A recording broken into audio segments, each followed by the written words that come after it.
Welcome दोस्तों, मैं भूपेश पांडे आप सबका स्वागत करता हूं मेरे चैनल EZ क्लासेस पर। पार्ट 1 में हमने कुछ क्वेश्चंस करे थे और इस पार्ट में हम कुछ और क्वेश्चंस करेंगे इस टॉपिक स्फेरिकल मिरर्स पे। तो चलिए स्टार्ट करते हैं हम आज की class. Question number 5, show the path of reflected light ray in each case. यहाँ पर हमने 3 केसेस दे रखे हैं, आप देख रहे हो। फर्स्ट केस आप देख सकते हो, ये है। इस केस में एक स्फेरिकल मिरर है, कौन सा मिरर है? कॉनकेव। एक लाइट रे आती है जो फोकस से कट करके मिरर पे पड़ती है, तो हमें इसका रिफ्लेक्टेड लाइट रे कैसी होगी ये बताना है। ये कैसी लाइट है? इंसिडेंट लाइट रे। दूसरा केस हमारे पास ये है जब एक कॉन्वेक्स मिरर है और एक लाइट रे आ रही है, और तीसरे केस में हमारे पास फिर से एक कॉन्वेक्स मिरर है और लाइट रे उस पर आ रही है। तो चलिए एक एक करके स्टार्ट करते हैं। फर्स्ट केस में आप बताइए आंसर क्या होता है। जब लाइट रे आती है और फोकस से गुजर रही होती है, कॉनकेव मिरर होता है हमारे पास, तो टकराने के बाद वो किस तरह से रिफ्लेक्ट करती है? हाँ, वो पैरेलल हो जाती है टू द प्रिंसिपल एक्सिस। तो इस केस में हमारी जो रिफ्लेक्टेड लाइट रे होगी उसका रास्ता कैसा होगा? ये वाला, ठीक है। That is parallel to the principal axis. तो this is our reflected light ray in the first case. Second case की बात करते हैं। जब कोई लाइट रे इस तरह से आती है इन अ कॉन्वेक्स मिरर कि वो फोकस से गुजरने की कोशिश करती है, ठीक है, तो क्या होता है? तो टकराने के बाद वो लाइट रे कैसी हो जाती है? पैरेलल हो जाती है प्रिंसिपल एक्सिस के अगेन। तो बच्चों सेकेंड केस में हमारी रिफ्लेक्टेड लाइट रे कैसी हो जाएगी? इस तरीके की हो जाएगी, ठीक है। देखो, एक तो आपको ये चीज़ पता होनी चाहिए, ठीक है। जो रूल्स हैं वो रूल्स के हिसाब से, एक तो आप तरीका है कि आप रूल्स के हिसाब से अपने क्वेश्चंस को सॉल्व करो। दूसरा तरीका ये है बच्चों कि आप सिर्फ रूल्स को याद मत करो। आप इसको ऐसे समझो जैसे आप एक क्रिकेट बॉल से एक दीवार पे मार रहे हो, ठीक है। अगर इस टाइप की दीवार होगी और आप ऐसे एक क्रिकेट बॉल को फेंकोगे तो दीवार में टकराने के बाद वो किस तरफ जाएगी, ऐसा अपने दिमाग में सोचो। तो आपको ये रूल्स याद नहीं करने पड़ेंगे, ये रूल्स आराम से समझ आ जाएंगे, ठीक है। तो इस तरीके से ये हमारी लाइट रे इस केस में रिफ्लेक्टेड लाइट रे इस तरह की बनेगी। Coming to third case. अब इस थर्ड केस में देखो, ये बहुत अच्छा केस है। This is a convex mirror. आप सब जानते हो कॉन्वेक्स मिरर के अंदर साइड पॉलिश होती है और बाहर की साइड रिफ्लेक्टिंग सरफेस होती है। अब इसमें जो लाइट रे है वो पोल पर आके हिट कर रही है, तो इसके केस में कैसे बनेगी रिफ्लेक्टेड लाइट रे? ठीक है बच्चों, आप सब जानते हो कि लॉज ऑफ रिफ्लेक्शन जो होते हैं वो सब तरीके की बॉडीज पे लागू होते हैं। मतलब उसके लिए ज़रूरी नहीं है कि सिर्फ प्लेन सरफेस से रिफ्लेक्शन हो रही हो, आपका कैसा भी सरफेस हो, अगर वो रिफ्लेक्ट कर रहा है तो लॉज ऑफ रिफ्लेक्शन फॉलो करेगा, ठीक है। और लॉज ऑफ रिफ्लेक्शन के अकॉर्डिंग इंसिडेंट लाइट रे, ठीक है, और नॉर्मल के बीच में जो एंगल बनता है, एंगल ऑफ इंसिडेंस, वही एंगल होता है रिफ्लेक्टेड लाइट रे और नॉर्मल के बीच में, ठीक है। और नॉर्मल क्या होता है? वो सरफेस के परपेंडिकुलर होता है। और अगर आप इस पॉइंट की बात करी जाए पोल की, तो पोल के परपेंडिकुलर, पोल पे सरफेस कैसी है? एकदम इस तरीके की, ठीक है, वर्टिकल। तो पोल पे जो हॉरिजॉन्टल लाइन है वो एकदम नॉर्मल के एक तरह एक्ट करती है। तो रिफ्लेक्टेड लाइट रे इस केस में किस तरह से हो जाएगी? इस तरीके से रिफ्लेक्टेड लाइट रे वापस जाएगी और ऐसे जाएगी कि ये एंगल और ये एंगल बराबर होंगे आपस में, ठीक है। तो this is the reflected light ray का path in the third case. तो आपको ये क्वेश्चन पता होना चाहिए, ये बहुत अच्छा क्वेश्चन है, ठीक है। चलते हैं हम अपने नेक्स्ट क्वेश्चन पर। An object is placed at a distance, फिर से देखिए, an object is placed at a distance of 15 centimetre in front of a convex mirror. अब इस केस में बच्चों हमें क्या क्या गिवन चीज़ें दे दी उसने? पहली चीज़ गिवन दी है कॉन्वेक्स मिरर, ठीक है, कॉन्वेक्स मिरर। और an object is placed at a distance of 15 centimetre, तो यू हमेशा होगा माइनस में, इसलिए -15 सेंटीमीटर एक कॉन्वेक्स मिरर है हमारे पास। लास्ट क्लास में हमने कॉनकेव मिरर पे क्वेश्चंस करे थे, इस क्लास में कॉन्वेक्स मिरर पे, ठीक है। 15 centimetre in front of a convex mirror of radius of curvature 10 centimetre. अब इसका रेडियस ऑफ कर्वेचर है 10 सेंटीमीटर और आप जानते हो कि इसका रेडियस ऑफ कर्वेचर कहाँ होगा, जहाँ पर ये कर्वेचर कंप्लीट होगा, that is on right hand side of the pole, therefore positive लिया जाएगा। तो फोकस कितना हो जाएगा, फोकल लेंथ कितनी हो जाएगी, ठीक है, फोकल लेंथ कितनी हो जाएगी, आप सब जानते हो फोकल लेंथ होता है रेडियस ऑफ कर्वेचर का आधा, तो इसलिए फोकल लेंथ हो जाएगा +5 सेंटीमीटर। प्लस क्यों, बिकॉज हम राइट हैंड साइड पर फोकस देख रहे हैं, फोकस इसका राइट हैंड साइड होगा of the pole, because this is a convex mirror, और कॉन्वेक्स मिरर का कर्वेचर इस तरह से कंप्लीट होगा, तो इसका सेंटर ऑफ कर्वेचर इसी तरफ होगा और फोकस भी इसी तरफ होगा, इसलिए फोकल लेंथ पॉजिटिव हो जाएगी, focal length +5 centimetre. Where will the image form, तो पहले केस में क्या पूछ रहा है, V कहाँ होगा। नेक्स्ट बी पार्ट में बोल रहा है मैग्निफिकेशन कितना होगा, एंड सी पार्ट में बोल रहा है नेचर क्या होगा, ठीक है, नेचर ऑफ इमेज क्या होगा। अब आप सब जानते हो कि कॉन्वेक्स मिरर के केस में, हर केस में कॉन्वेक्स मिरर के इमेज बनती है बिहाइंड द मिरर। अगर इमेज बनती है बिहाइंड द मिरर, ठीक है, तो वर्चुअल इमेज होगी, इरेक्ट इमेज होगी, स्मॉलर देन द ऑब्जेक्ट होगी, और सबसे इंपॉर्टेंट बात, इमेज की जो डिस्टेंस होगी वो पॉजिटिव आएगी बच्चों, क्योंकि इमेज बिहाइंड द मिरर बन रही है तो उसका इमेज की पोजीशन पोल के राइट हैंड साइड पर है, इसलिए पॉजिटिव। तो यहां से आप प्रेडिक्ट कर सकते हो। और एक दूसरी बात, इमेज हमेशा पोल और फोकस के बीच में बनती है, ये आपने रे डायग्राम से सीखा था, इसलिए रे डायग्राम बहुत इंपॉर्टेंट होते हैं। तो इसका जो आंसर आना चाहिए वो एक तो पॉजिटिव साइन का आना चाहिए और +5 से न्यूमेरिकली छोटा आना चाहिए, बिकॉज फोकल लेंथ और पोल के बीच में बनता है इमेज।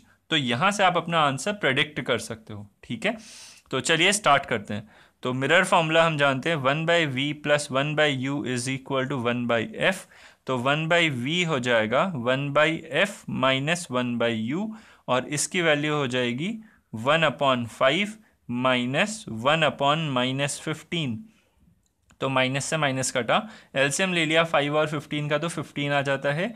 तो 3/15 + 1/15 दैट इज 4/15, और यहाँ से जब आप v निकालोगे तो v आ जाएगा 15/4, साइन रहेगा पॉजिटिव एंड सेंटीमीटर।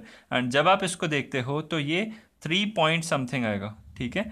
तो 4 3s are 12, 3 0, 4 7s are 28, 2 0, 4 5s are 20, तो 3.75 centimetre with a positive sign. और क्या ये सही है, बिल्कुल सही है, ठीक है, बिकॉज फोकस और पोल के बीच में रहना चाहिए, इसलिए 5 से छोटा नंबर, और पॉजिटिव क्यों, क्योंकि बिहाइंड द मिरर। तो आप अपना आंसर चेक भी कर चुके हो कि आंसर सही है।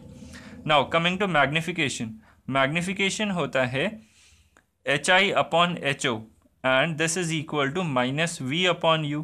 अब यहाँ पर ऑब्जेक्ट का साइज नहीं दे रखा है और आपसे मैग्निफिकेशन पूछ रहा है, मैग्निफिकेशन इसके बराबर भी होता है और इसके बराबर भी होता है, ठीक है। तो हम यहाँ से मैग्निफिकेशन निकाल लें, बिकॉज हमें V और U पता है बट HI/HO नहीं पता है। तो हम लिखेंगे magnification is equal to -V की जगह पर हम लिख देते हैं 15/4 एंड U की जगह पर हम लिख रहे हैं -15, ठीक है। तो यहाँ से माइनस और माइनस कटा, 15 से 15 कटा, तो 1/4 आ जाएगा हमारा मैग्निफिकेशन। मैग्निफिकेशन इज 1/4, या आप इसको 0.25 बोल सकते हो। बच्चों ध्यान रखना, मैग्निफिकेशन की कोई यूनिट नहीं होती है। दो इंपॉर्टेंट बात बता रहा हूँ, मैग्निफिकेशन की कोई यूनिट नहीं होती है। क्यों, बिकॉज हाइट ऑफ इमेज मान लीजिए सेंटीमीटर में हो गया, हाइट ऑफ ऑब्जेक्ट ये भी सेंटीमीटर में, तो ऑब्जेक्ट की हाइट को हाइट से डिवाइड करोगे, सेंटीमीटर को सेंटीमीटर से डिवाइड करोगे, तो सेंटीमीटर सेंटीमीटर कैंसिल हो जाता है, ठीक है। इसलिए magnification is a unit less quantity, इसकी कोई यूनिट नहीं होती है, ठीक है। उसी तरह V/U को जब आप डिवाइड करोगे तो सेंटीमीटर सेंटीमीटर कैंसिल हो जाएगा, तो यूनिट लेस क्वांटिटी हमें मिल जाएगी, ठीक है। तो ये बात आपको याद रखनी है। और दूसरा, जब भी इमेज की हाइट ऑब्जेक्ट की हाइट से छोटी होगी तब मैग्निफिकेशन लेस देन 1 आएगा, ठीक है।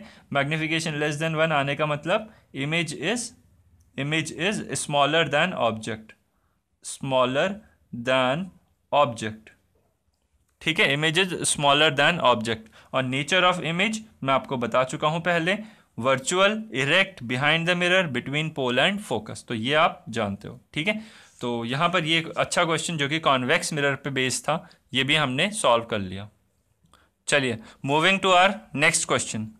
अ convex mirror forms an erect image of an object of size 1/3 the size of object। ठीक है, तो इमेज की जो हाइट है, इमेज की जो साइज है वो है 1/3 द साइज ऑफ ऑब्जेक्ट। तो सबसे पहले तो आपको क्या दे दिया, कॉन्वेक्स मिरर। जो जो आपको दिया है वो आप लिखते जाओ। पहले तो कॉन्वेक्स मिरर, ठीक है, दिखता कैसा है, इस तरह से दिखेगा। यहां पर हमारा प्रिंसिपल एक्सिस हो गया। अब बोल रहा है कि जो हाइट ऑफ इमेज है वो क्या है, 1/3 द हाइट ऑफ ऑब्जेक्ट। ये पहली चीज़ दी, तो यहाँ से HI/HO कितना हो गया, 1/3, और ये क्या है, मैग्निफिकेशन की वैल्यू है। ठीक है, 1/3 the size of object if radius of curvature of convex mirror. ठीक है, नेक्स्ट उसने क्या चीज़ दिया, रेडियस ऑफ कर्वेचर कितना दे दिया, 36 सेंटीमीटर, और ये पॉजिटिव में होगा बिकॉज रेडियस ऑफ कर्वेचर इधर को बनेगा। ठीक है, तो अगर रेडियस ऑफ कर्वेचर इतना दे दिया तो फोकल लेंथ कितनी हो जाएगी, रेडियस ऑफ कर्वेचर का आधा, दैट इज 18 सेंटीमीटर। ये दूसरी चीज़ हमें पता चल गई। ठीक है, दिस इज फर्स्ट चीज़, दिस इज सेकेंड चीज़ जो हमें पता चल गई। Convex mirror forms an erect image, हमेशा बनाता है, of an object of size 1/3 the size of object, use हो चुका है। Radius of curvature of mirror is 36 centimetre. Find the position of object, मतलब यू कहाँ पर रखा होगा ये आपसे पूछ रहा है। ठीक है, अब बच्चों देखो, ऑब्जेक्ट हमेशा लेफ्ट साइड पर रखा जाता है ऑफ द मिरर, इसलिए यू की पोजीशन हमेशा नेगेटिव आएगी। पहली बात आपको पता होनी चाहिए। मैग्निफिकेशन वाले फॉर्मूले से सबसे पहले जाएं, अगर मैग्निफिकेशन होगा मिरर के केस में -V/U, तो मैग्निफिकेशन की वैल्यू कितनी है, 1/3। तो यहाँ से -V, क्योंकि V तो पॉजिटिव होगा, चलो ठीक है, तो -V/U की वैल्यू हो गई 1/3 इज इक्वल टू 1/3। तो यहाँ से आपको मिल जाएगा U कितना मिलेगा, -3V। ठीक है, U की वैल्यू मिल गई -3V। तो मिरर फार्मूला में आप जानते हो 1/U + 1/V is equal to 1/F होता है। तो U आपको निकालना है, तो U को वैसे ही रहने दिया, प्लस 1/V। अब V की बात अगर आप करते हो तो V आएगा -U/3, V की वैल्यू आ जाएगी -U/3।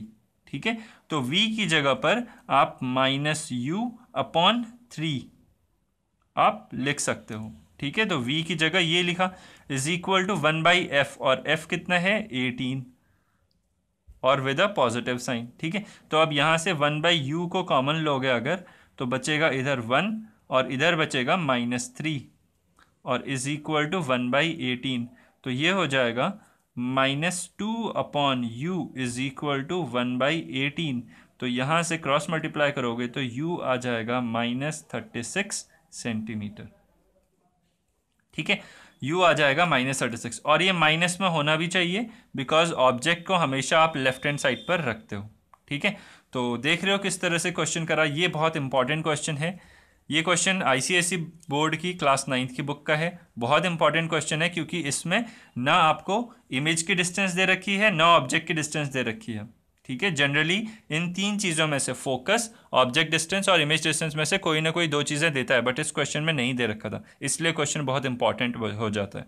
ठीक है, तो यहाँ पर आपने मैग्नीफिकेशन का इस्तेमाल करके इसको सॉल्व करना है। तो ये क्वेश्चन बस इतना ही, आगे बढ़ते हैं। ये बहुत इंपॉर्टेंट क्वेश्चन था, इसको एक बार ज़रूर देख लीजिएगा। नेक्स्ट लास्ट क्वेश्चन आज की क्लास का। A student obtains a sharp image of a distant window. एक डिस्टेंट विंडो है, मतलब एक काफ़ी दूर पर एक विंडो रखी है, तो एक स्टूडेंट को उसकी शार्प इमेज मिलती है। ठीक है, कहाँ पर, ऑन द स्क्रीन S, इस स्क्रीन पर उस विंडो की शार्प इमेज मिलती है using the given concave mirror. जब कॉनकेव मिरर का इस्तेमाल किया जाता है to determine its focal length.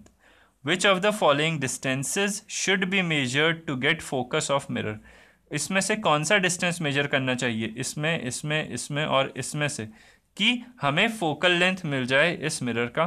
तो आप एक बार देखो और थोड़ा सा सोचो और फिर बताओ।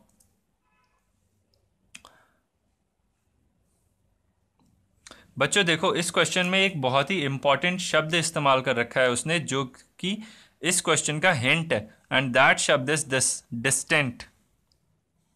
ठीक है, ये देख रहे हो डिस्टेंट शब्द। डिस्टेंट का मतलब आप सब जानते हो, बहुत दूर वाली चीज़ को आप डिस्टेंट चीज़ बोलते हो। ठीक है, डिस्टेंट मतलब दूर। अब कोई भी चीज़ जब दूर रखी रहती है, जब काफ़ी दूर पर होती है, तो उसकी इमेज कहाँ पे बनती है? फोकस पे बनती है। अब इमेज फोकस पे बन रही है, तो मतलब ये स्क्रीन कहाँ पे रखी है? फोकस पे रखी है। तो मिरर की फोकल लेंथ कितनी हो जाएगी? एस और एम के बीच की जो दूरी है वो मिरर की फोकल लेंथ हो जाएगी, और इसलिए this is our right answer. ठीक है, तो इसमें हिंट बस ये था, डिस्टेंट ऑब्जेक्ट। अगर आप इस डिस्टेंट शब्द को नहीं पकड़ पाए तो बहुत दिक्कत होगी, क्योंकि आप जानते हो 5 केसेस होते हैं in case of concave mirror, जब ऑब्जेक्ट और उसकी इमेज दोनों लेफ्ट हैंड साइड पे बन रहे हो। ऐसे 5 केसेस होते हैं, इसलिए आपको पहचानना मुश्किल हो जाएगा। ठीक है, तो इसलिए आपको इस शब्द को पकड़ना है। डिस्टेंट मतलब बहुत ही दूर, और उसकी इमेज हमेशा फोकस पे बनेगी, इसलिए M S is the correct answer. ठीक है, तो इस क्लास में बस इतना ही। हमने 4 क्वेश्चंस और करे आज की क्लास में। नेक्स्ट क्लास से हम रिफ्रैक्शन ऑफ लाइट स्टार्ट करेंगे, जिसमें हम ग्लास स्लैब पढ़ेंगे और रिफ्रैक्टिव इंडेक्स पढ़ेंगे, फिर न्यूमेरिकल्स भी पढ़ेंगे आगे। तो इस क्लास में बस इतना ही। Hope you like the lecture. Have a very nice day. Thank you very much.